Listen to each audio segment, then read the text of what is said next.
Hi, everybody. Jules Shore from IPNB Psychotherapy of Austin, here with Kim May, who runs Substance Use Therapy Austin. And I wanted to talk to her today because, one, we're heading into 4th of July weekend. Yay, celebrate however we can in the midst of all of this. And substances are often a part of celebrations and holidays. And I'm also noticing that in the time of COVID, a lot of our substance use is going up a little bit. So I thought it'd be a good time to have a conversation with my dear friend and colleague, Kim, and talk to you guys about harm reduction. Hi, welcome. Hi, thank Yay. you. Thank you for having me. Of course. So tell us, what is harm reduction? Such a big question. Totally. So yeah, it's huge. Harm reduction kind of got started around the 70s, I believe in the Netherlands, as a response to the HIV crisis. Essentially, what harm reduction does is try to, very simply, reduce harms associated with lifestyle. So whether that's sex, whether that's drugs, it's really, rather than focusing on a particular behavior, the focus becomes on shifting actions around the behavior to make the behavior safer. So harm reduction can be a public policy. Probably one of the most successful ones that we don't think of as harm reduction is designated drivers. Oh, yeah. Right? Oh my God, you're right. I've never thought of that. Yeah, most people don't. Yeah. The cool thing about the designated driver thing, it doesn't assume that people won't drink. It doesn't tell you to drink less. The implication is you do you. Yeah. And then just have someone drive you home after. It's a brilliant example of how, as a society, we can make these really common sense strides to make our use safer. Harm reduction can comprise things like needle exchange or handing out condoms. Around the 90s, there started to be this movement to really implement harm reduction beyond these sort of grassroots, policy things, and really start to bring it into the treatment model. Gotcha. There's a brilliant woman out of San Francisco who literally wrote the book, Harm Reduction Psychotherapy. I call it brilliant because it doesn't go against any of the, training that we receive as clinicians, but it really shows you how to incorporate these harm reduction psychotherapy ideals into the practice. So whether you're a practitioner under the psychodynamic model or using cognitive behavioral therapy, whatever your orientation is, you can also then blend in these kind of harm reduction practices to better support your clients. How did you decide that harm reduction was the right kind of psychotherapy for you to practice? Why does that fit for you? Yeah, so I am not a fan of things that are too abstract. I know this might be a little hypocritical coming from a therapist, but I don't like things that are too touchy-feely. I know, right? Hey, I love all the therapists, and I think we need some that are not too touchy-feely because our clients need some that are not too touchy-feely. Ultimately, for me, harm reduction is logical. It's tangible, and it fills a much needed gap. My first real exposure to harm reduction was I worked for years at a methadone clinic, which things like methadone or Suboxone are also kind of fit under the harm reduction umbrella. And it just made sense to me. The idea in harm reduction is you meet people where they are and you support them and what their goal is. And even if their goal is not stopping use. Absolutely. Yeah. Absolutely. So I'm having a conversation with my husband this morning. I'm talking to Adam, and we were talking about the fact that I was going to talk to you about this. And he's asking me to define harm reduction, and I'm kind of doing it in very lay language. He goes, wait a second, are you allowed to say that to an addict? Hold on. Which I think is actually a really common thing for people to think. Totally, totally. We have grown up in the era of most of us, what we know about drug treatment is AA and or NA. And we know about, those residential treatment centers. There's always some celebrity coming in or out of those that people are talking about. They go away for 28 days and problem solved, right? And for some people, absolutely. Harm reduction is really about supporting people's options, right? For AA, for some people, that works brilliantly, and that's exactly the thing that they needed. For other people, that inpatient facility, they needed that break. For other people, it's not so clear cut. A big thing with substance use is that there's a lot of ambivalence, right? And that's true for most of us. Whether we eat too much, whether we're in maybe not so great of a relationship and we know we need to change it, we're in a job that makes us unhappy, there's always a reason to stay and there's always a reason to go. And that discomfort is in the ambivalence. In substance use world, more often than not, ambivalence is viewed as a lack of motivation, or it's viewed as somebody's in denial. When actually this is just a normal part of the way the brain works. Absolutely. It means that your brain is smart and capable of seeing two sides of something, and you can accept that life has gray area, because it always does. This is one of the things, Kim, that I love about your work. For anybody who knows my work, I am in love with complexity and I'm in love with gray.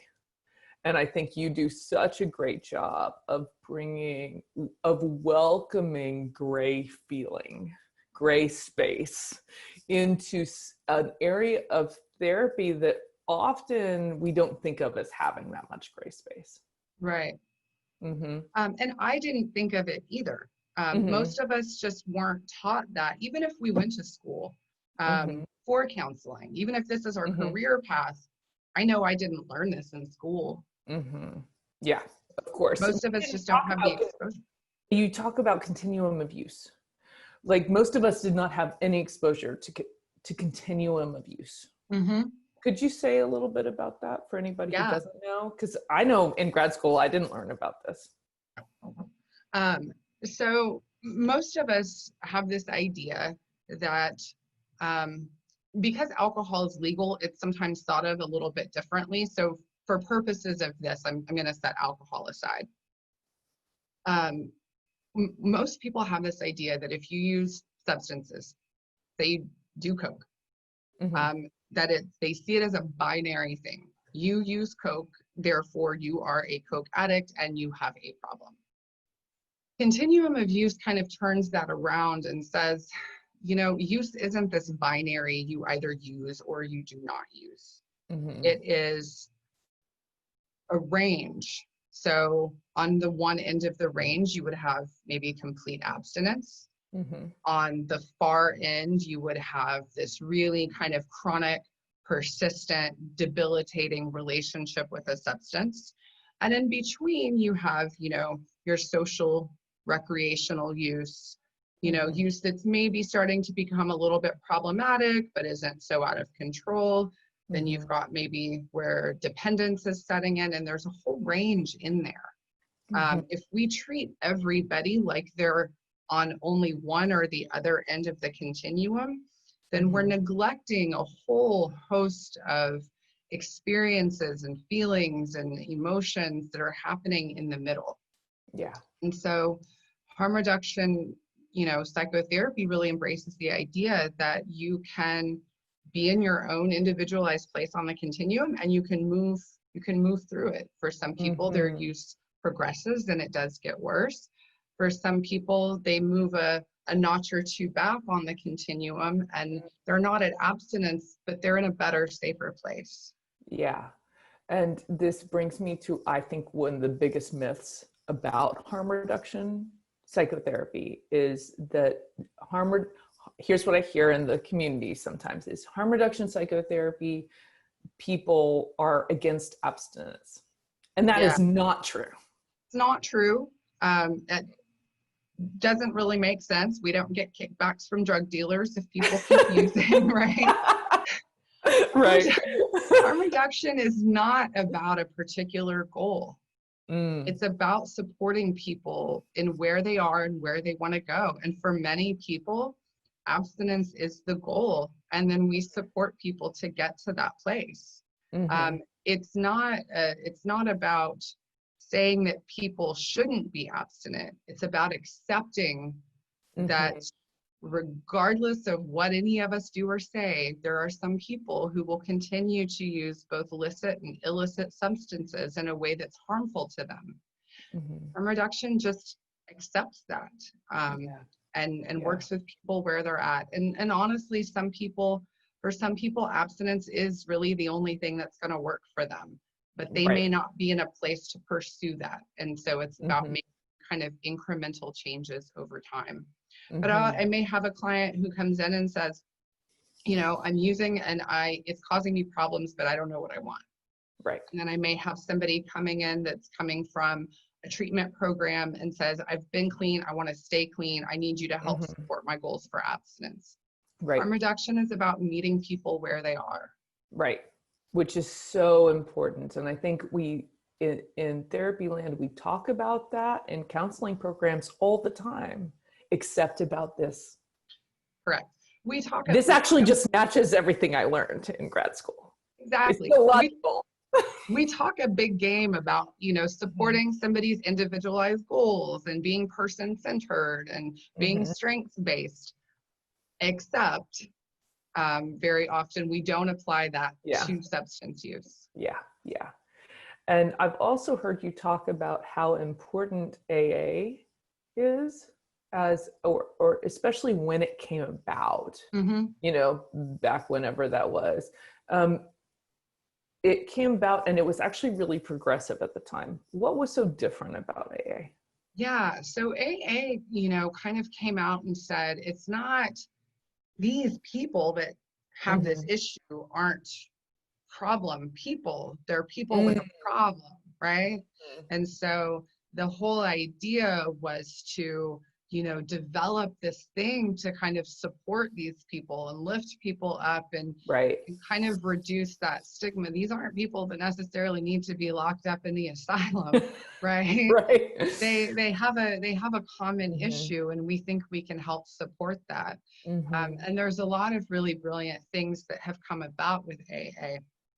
I think one of the problems is over time, it's really that kind of abstinence model has really become the only acceptable model, right? Even most inpatient treatment facilities will still base a lot of their programming on AA, which I think is fine, but we need choice, right?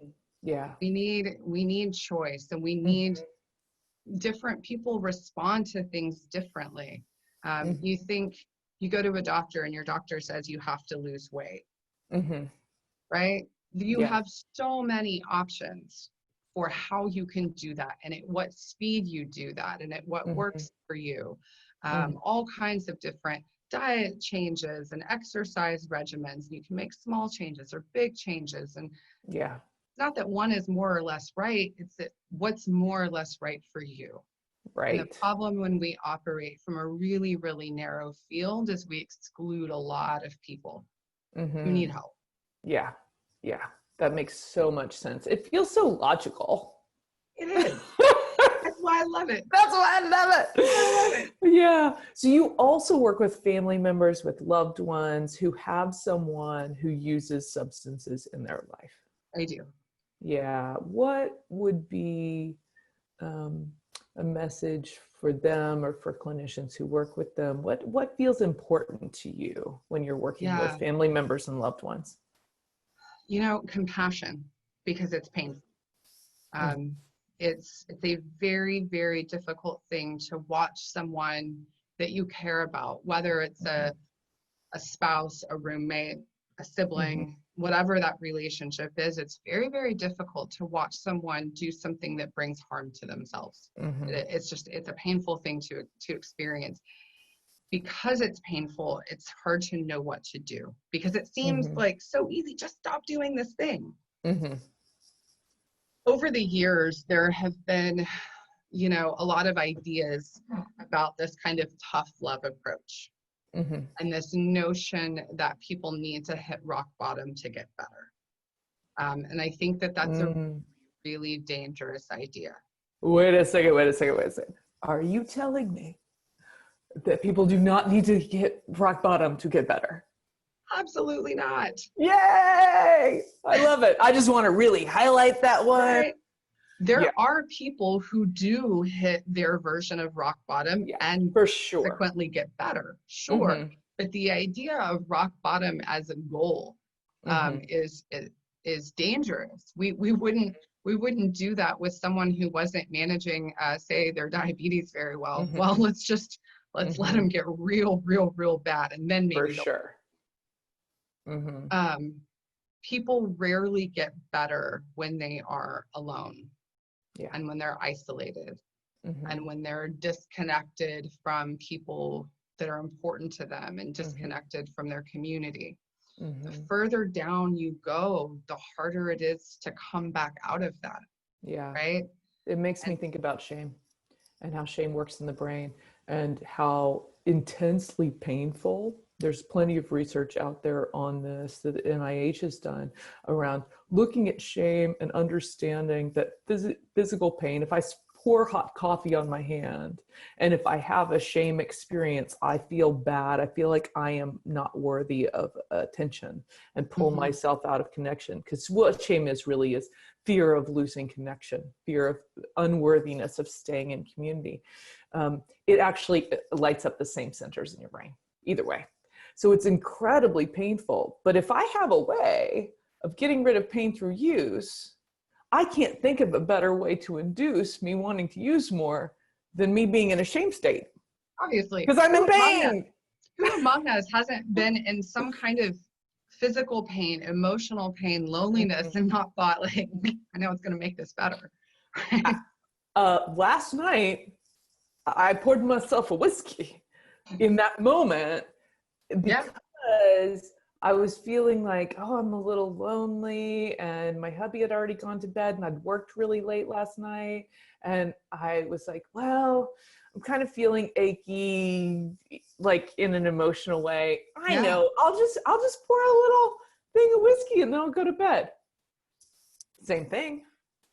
And so for people who are constantly in that space, but more intensely so, then that drive to continue to do that. And there's this idea that people that use are immoral, or they're bad, or they're this, or they're that, just further drives that stigma, which further drives that shame. The thing is, when you use a substance when you're feeling bad and it makes you feel better, well, now that behavior's been reinforced, right? Something was bad, now it's better, that gets reinforced. And that reinforcement sustains even once people get past the point of the substance still continuing to be helpful or feel good. It doesn't mean that reinforcement system just like, oh, okay, never mind. It doesn't work that way. But most substance use starts out pretty logically. It does. We want to feel a different way. It makes so much sense. I love the way you talk with family members and loved ones about boundaries. Would you be willing to share that a little bit? Absolutely. Very often when I initially talk with somebody about, kind of setting aside the tough love tactics and stuff, they take that to mean that, just endlessly support somebody no matter what's happening and how bad it is. And that's not what I'm saying. I think rather than kind of implementing this idea of tough love, we implement boundaries. And Mhm. boundaries should be reflective of what's important to us, Mhm. our own value systems, our own comfort, our own safety, Mhm. physical safety and emotional safety. Mhm.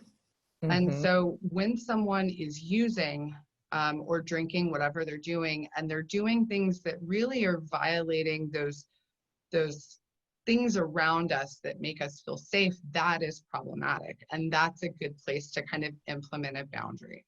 Mm. Boundaries should be about, excuse me, boundaries should be about what you need Mhm. and not about what you think will change someone else.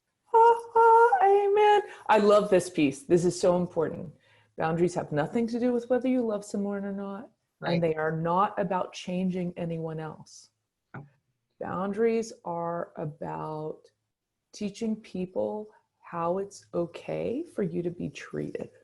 mhm. What is and is not okay for me in this relational space. It's not about changing you. Right. And I think that's so misunderstood. When we make things about what we think will change somebody else, then we become disappointed very quickly. It turns out I don't have control over that. It's maddening. And then Yeah. sometimes that tough love comes from Mhm. a place of punishment, right? Mhm. You didn't change. You didn't do this thing. And so now I'm mad and I'm punishing you. Yeah. There's a Yeah. brilliant quote by somebody who writes very well Mhm. about kind of the war on drugs and how we got to this place. Mhm. His quote is, "The opposite of addiction is not sobriety, it's connection." Mm. And the idea that we don't get better because we simply stop using a substance. We get better because we are fulfilled and we have connection. And in most cases, strong boundaries foster connection. That's right. Punishment doesn't. No, but strong But boundaries do. In fact, Brene Brown's most recent research is about this issue, that she was studying altruistic people, people who give a lot, people who are highly compassionate, people who have big connection in their life. And she was wondering, what do they have in common? And she was very surprised to learn that what they have in common is boundaries of steel. And mhm. that shocked her. She was not expecting that to be the outcome of her recent forays, but it is, it's true. Yeah.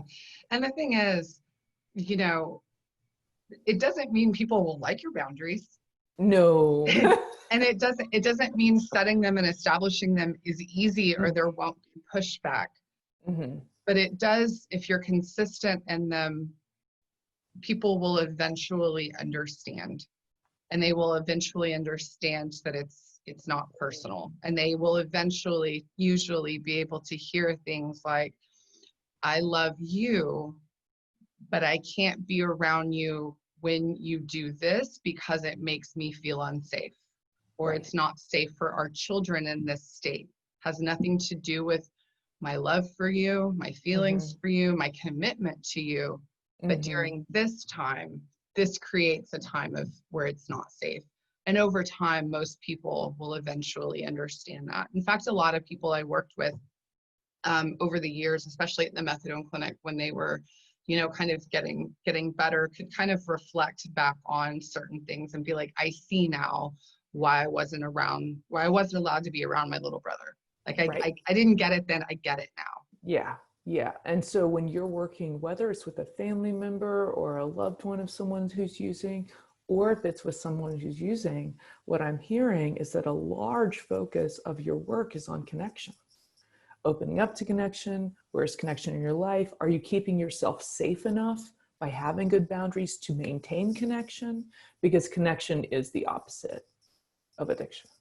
Right. And for people who feel like they don't have it, then we start with focusing on where can we start reducing harm Mm-hmm. that you're bringing to yourself, that your use is Mm-hmm. bringing, Mm-hmm. starting to make things a little bit safer, finding ways, even small ways, to start building that little bit of stability, Mm-hmm. so that people can start to be in a place to be able to reform or form for the first time that connection. That connection. Yeah, because it's community and that social connection that really is filling us up in a way that can help us through it. Whether it's somebody who's struggling with someone who uses who they're close to, or if it's somebody who's using. Mm-hmm. Yeah. And very often when people come in, they are filled with shame. Yeah. And they are lonely.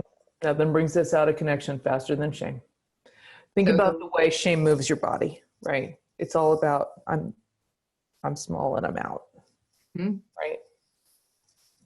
So it's such an important role for people who work in harm reduction to be sometimes that first or only point of connection. Yeah. You know, that voice that says, I see you, I honor your experience, I understand why you like doing these certain substances. I understand they give you something you're not ready to let go of. And then you just shut up and you just listen to people. Yeah. And you honor where they are in that moment.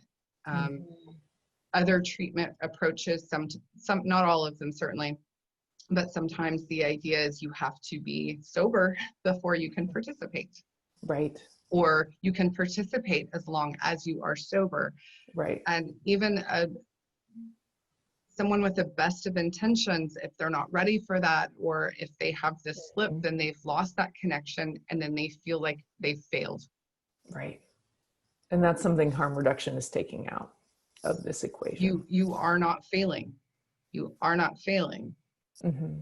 You maybe are not where you want to be yet, but we also embrace any change as positive. Any change, even those little teeny tiny ones. Yeah, even a change as small as showing up and being willing to contemplate, what is my substance use like? Can I look at it more deeply? Is a change that would be welcomed and embraced and celebrated and supported. Absolutely. Yeah. Yeah.